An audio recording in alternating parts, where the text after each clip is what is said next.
Hello, everybody, and welcome to Swampy Comics. I'm Swampy, and today we're going to be doing the poll previews for all the comics that are coming out the second week of January. The week, what is it, the 14th? Yeah, January 14th, 2026. And first up, we got Action Comics number 1094. This is written by writer Mark Waid with art and colors by Patricio Del Pesce. And Superboy at War. I've been loving the Superboy arc. If you watch my channel, it's no secret that I'm really, really high on Action Comics and just Superman in general right now.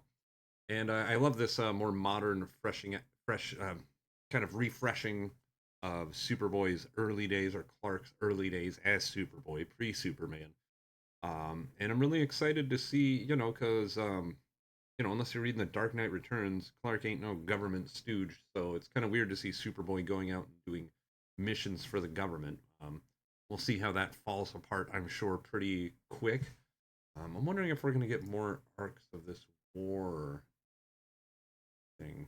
But it looks like it might be only one issue. But yeah, a really cool diversion from the Smallville stuff that we mainly been getting with Clark and a little tiptoeing into Metropolis here and there. But yeah, anything about, I mean, Mark Waid's just been killing. So I'm really hyped to read this issue. I'm sure it'll please me greatly. Phrasing. Anyway, next up, we got Aquaman number 13. Now, this is written by Jeremy Adams with art by Daniel Bayliss, colors by Rex Locus, and letters by Dave Sharp. And as the cover says, we have Queen Mara versus Princess Andrina. This Princess Andrina that was taken from the realm we so far only know as the Blue, kind of a future version of Aquaman's daughter. And I'm sure not all it's, you know, yeah, I'm sure she's got some devious things planned because before DCKO kicked off, there was the Halloween issue of Aquaman, and she was going through great lengths to steal the treasure that the ghost pirates were after and keep it secret from everybody else that she did that. So, I mean, last issue of Aquaman was just Aquaman mopping the floor with Hawkman, and so I'm really excited to get back into the main Aquaman mythos. This run has been just standout good, and yeah, I can't wait to see where we go. Next up, we got DCKO number 3, written by Scott Snyder and Joshua Williamson, with art on this one by Zermanico and Javier Fernandez, colors by Alejandro Sanchez, and letters by Hassan Atsmain Al How. And yeah, what can we say? We're down to our last 8, and I'm wondering how this is gonna like pan out. The description of this issue says, as the Omega tournament reaches its endgame, the final 8 combatants are put to the ultimate test, confronted with a decades-long stay in their own personal hell.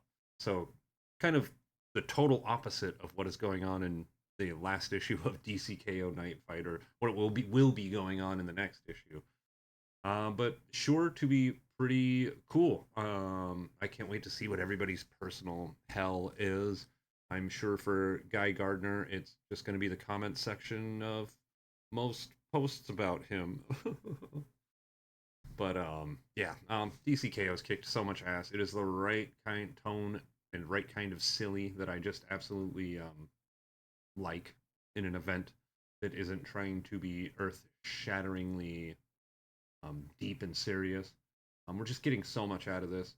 Let's see, we're getting for covers too. I'm really excited. There's some great variants. There's like a fight select scene or screen with Superman and Guy Gardner. And as somebody who will pick up any cover with Superman and Guy Gardner on it, I am so stoked. We've gotten 2 in the last month. There's a great Zatanna by Carla Cohen. There's a crazy fascistic looking Joker um, giving a salute in front of a big Omega signal. Daniel, I just, yeah, at the end of the day, I think, if you're not into this event, you can at least, give it its flowers for coming up with so many cool pieces of art and weird team ups that we never would have seen without this. So hyped for DCKO number 3. Next up, let's move to Marvel for a second. We got Doctor Strange number 2. This is written by Derek Landy with art by Ivan Fiorelli, colors by Dono Sanchez Almara, and letters by Corey Pettit. And we're back to a non-sorcerer supreme, Doctor Strange, in the realm of Asgard, being well, not Earth's sorcerer supreme. I guess he's the sorcerer supreme for Asgard, and palling around with Angela, solving Asgardian type of problems. I love the first issue of this. I love what we're gonna get from this. Yeah, just an excuse to have a much more high fantasy kind of based Doctor Strange adventure. Like I'm all about it. This detour is working for me. I've seen it contentious, with opinion online or whatever. But I mean, yeah, I really, this is the tone of Marvel I absolutely love when we're firing off like this. So let's keep going. Loving it, Derek Landy, loving it. Next up, GI Joe number 17, written by Joshua Williamson with art by Tom Riley and colors by Jordi Belair. Here, the Dreadnought War comes to a close. Um, so many questions. Will Duke survive? Will Cobra Commander survive? We know the Joes are coming to help. How many Dreadnoks are going to be left at the end of this? And most importantly, is that Jeep that Clutch is riding in on going to be a Transformer? Who knows? What a surprise. I just decided to pick this up and do this Dreadnought War to kind of, I'm very DC heavy and I have no shame about that, but I also am not like against other, I'm not a tribalist about it. And so I wanted to have something kind of representing Image and indie comics, even though it's IP indie comics, a little more. And I gotta say, I'm over the moon about this GI Joe run. I'm currently in the process of buying the 12 issues before the Dreadnought War started, and I'm loving every minute of it. I think this series is an outstanding achievement in fun and art, and like just it's a testament to the writing that all these characters feel different, all just based on one-dimensional toys, pretty much. And yeah, I just what a shock! This series is as good as it is. I'm all here for it, and I'm going to be riding this wave for this foreseeable future. The Energon universe is now officially part of my stack for a while. So hopefully, I mean, this just keeps on keeping good. I'm really enjoying it. Next up, we got Green Lantern Corps number 12. This is written by Morgan Hampton, with art by Will Conrad and Jason Paz. Pencils by Fernando Passarin, inks by Eau Claire Albert, colors by Arif Prianto, and colors by Ian Herring, with letters by Dave Sharp. I love this setup. Having three different artists for the three different story arcs really worked for me in the previous issue, and I think Green Lantern Corps is the perfect series to be doing that with.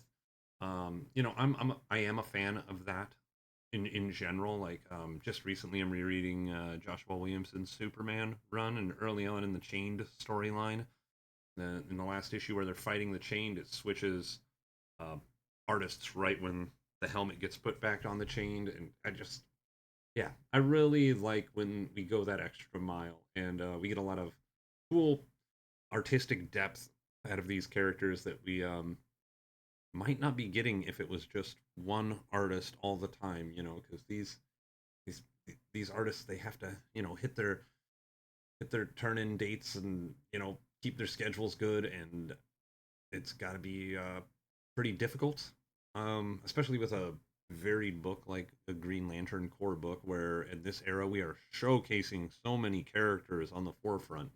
Like it really is starting to feel like the ancillary characters are really less background setting, which I'm okay with. I mean, you can't like flesh out everybody, but they've really gotten things to a good core group of varied lanterns from the different corps, and the Green Lanterns, and bringing in characters from other runs that could have just gone away, and Razor and Aya from the animated series. I mean, we're firing on all cylinders here. Like, some people question this era of Green Lantern, and not me. I think we're in a golden Green Lantern era, and I'm not afraid to say it.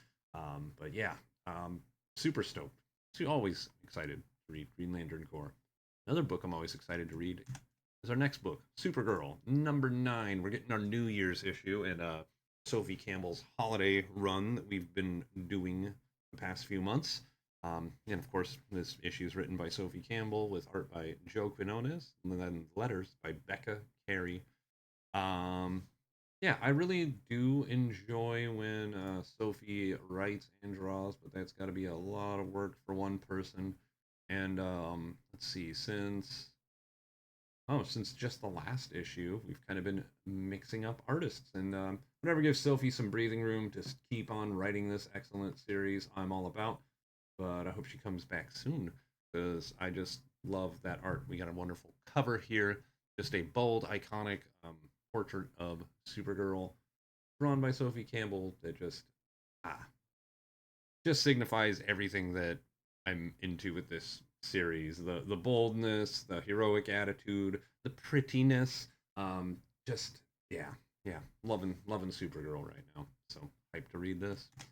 And next up, and last but not least, is the Wonder Woman Black and Gold 2026 special. We have a variety of stories here. It looks like we got 4 different stories divided up between a bunch of different teams of creators. Um, we got Mitch Gerard's writing, drawing, and doing the story of. Let's actually go to the story credits. It'll be easier. We have a story by Tom King and Mitch Gerard's, where Mitch Gerard's is also drawing it with letters by Clayton Cowles. Another story by Alyssa Wong with art by Karen S. Darbo, and letters by Steve Wands. Let's see.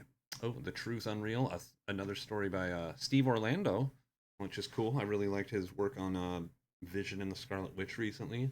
And art and colors by Rossi Gifford with letters by Pat Brousseau.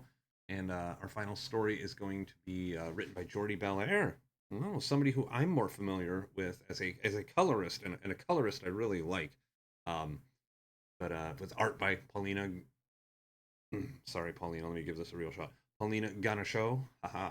Colors by Kendall Good and letters by Becca Carey. Yeah, I can't wait to get into this. I loved the Superman Blue and Red special, and this is right along the same vein. I love it when you take these iconic characters and even do some less than iconic ones coming up. But just giving them a book of short stories works great. And hopefully this one I like as much as the blue and red one, which there was like 1 or 2 stories that I was a little lukewarm on, but all in all I liked it. So let's hope this surpasses it. And that's the comics this week. So thanks for watching. Let me know what you're excited about in the comments below. Give a like and a subscribe if you could. And later on this week, we'll be doing the tier list. So thanks for watching. And until we get to that tier list, keep reading.